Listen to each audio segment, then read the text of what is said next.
A new scanner has been unveiled at Addenbrooke's Hospital in Cambridge. The £1 million machine will speed up the testing and diagnosis of MRSA and other bacterial infections. 985 people died from MRSA-related infections between 2007 and 2008. These infection rates have fallen recently due to improvements in hygiene.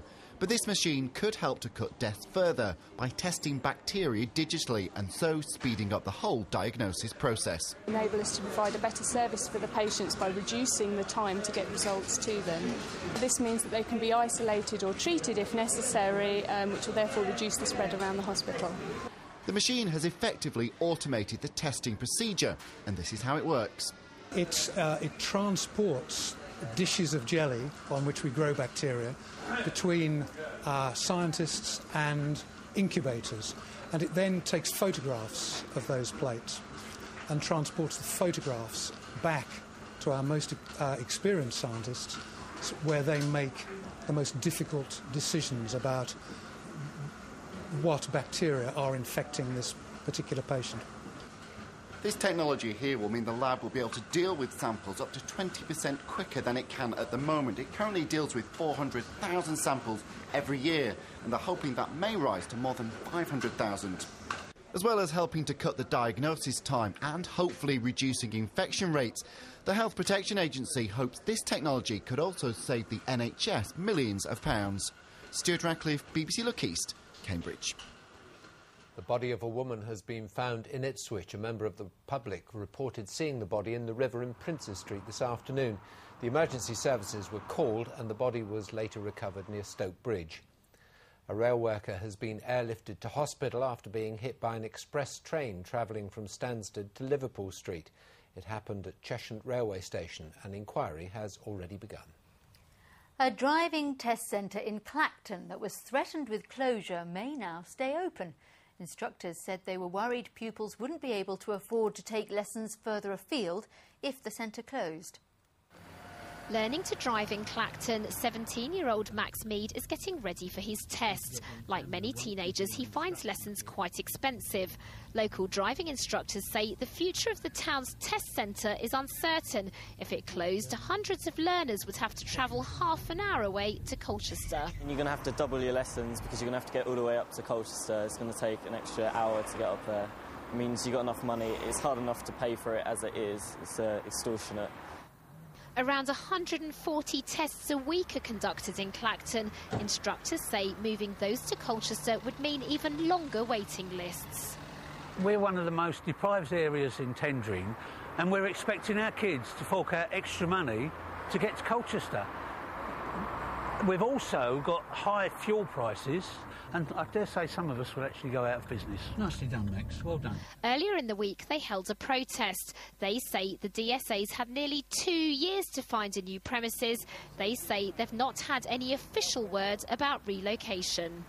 But the DSA say an alternative site in Clacton was put forward. We have passed on our specifications to the council for developers to come up with proposals. If the need arises, we will be asking to extend the lease on the current site. Now it seems as though the protests may have paid off. It's been reported the DSA is going to extend the Clacton Test Centre lease by 6 months. But the instructors say they still haven't heard anything official. Felicity Simper, BBC Look East, Clacton. The out-of-hours doctors' service Harmony will take over a service run by Take Care Now in the Great Yarmouth and Waveney area later this week. The group already runs the service for the rest of Suffolk. Managers say they're confident patients won't be affected during the transition from one group to the other. The director of nursing for the group said patient safety and service quality would be paramount. The change comes after Harmony bought a controlling interest in the company Take Care Now. A new nature reserve will be created in Essex. £3 million is being spent flooding land at Bowers Marsh near Basildon. The RSPB says it will create a wetland haven. The industrial landscape of South Essex, but in the shadow of the refineries, a birdwatcher's paradise is slowly being created. There's lapwing and also redshank to breed, but wintering waders and wetland birds flocking from Scandinavia to spend the winter on the marshes. And then also things like water voles, fantastic for butterflies around here, and other rare invertebrates, so lots of diversity of wildlife. And this is where the Bowers Marsh Reserve will be. It's going to be big, about the size of 1,000 football pitches. This is an artist's impression of how it could look once the land has been partially flooded. And when it's finished, the Bowers Marsh Wetland Haven will form part of a patchwork of RSPB reserves on both sides of the river, stretching from Thurrock as far as Southend. Perhaps the most ambitious is at Wallasey Island, near Southend, where arable fields are being turned back into coastal marshland. Back in Basildon, a new RSPB visitor centre shows live pictures of birds. Land at Vange Marsh is already a reserve, and the wildlife's making unexpected use of the man-made structures. And lots of wildlife use that industry too. We've got peregrines nesting on the oil refinery and the like, so it's all sort of plays a role. It's hoped the Bowers Marsh Reserve will be open by next spring. Gareth George, BBC Look East.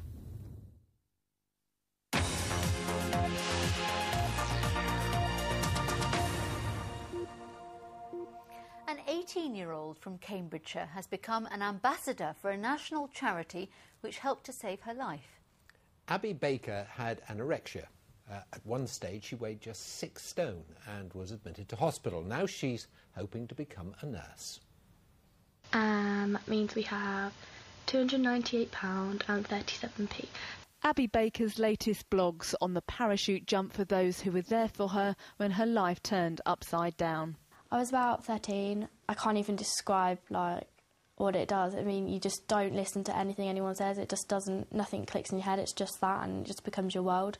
A chance remark sent Abby's weight spiralling, but images of models and celebrities are a trigger for some of the 1.6 million people who have the disorder. I think people do look at it and think, well, if I don't look like that, then I'm not pretty, I don't look nice, and things like that. And I think it's really sad because there's people, really young people now, sort of dealing with that pressure.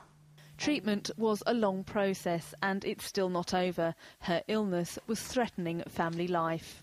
You did wonder whether the person that you've sort of nurtured all through their life would ever return to the person you do remember. But never give up, because obviously now when I appreciate every little thing, like watching Abby eat a meal, watching Abby go out with friends, watching Abby do normal teenage things, and it's a really wonderful thing.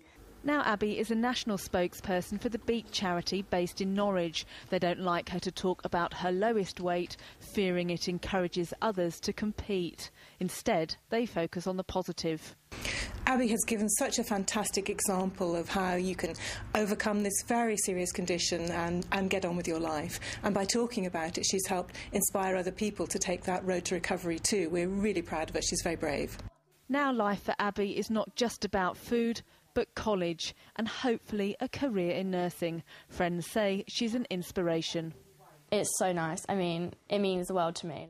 It's such a good feeling. I want to help people, and when they say things like that, I know I'm making a difference. Emma Bohr, BBC Look East.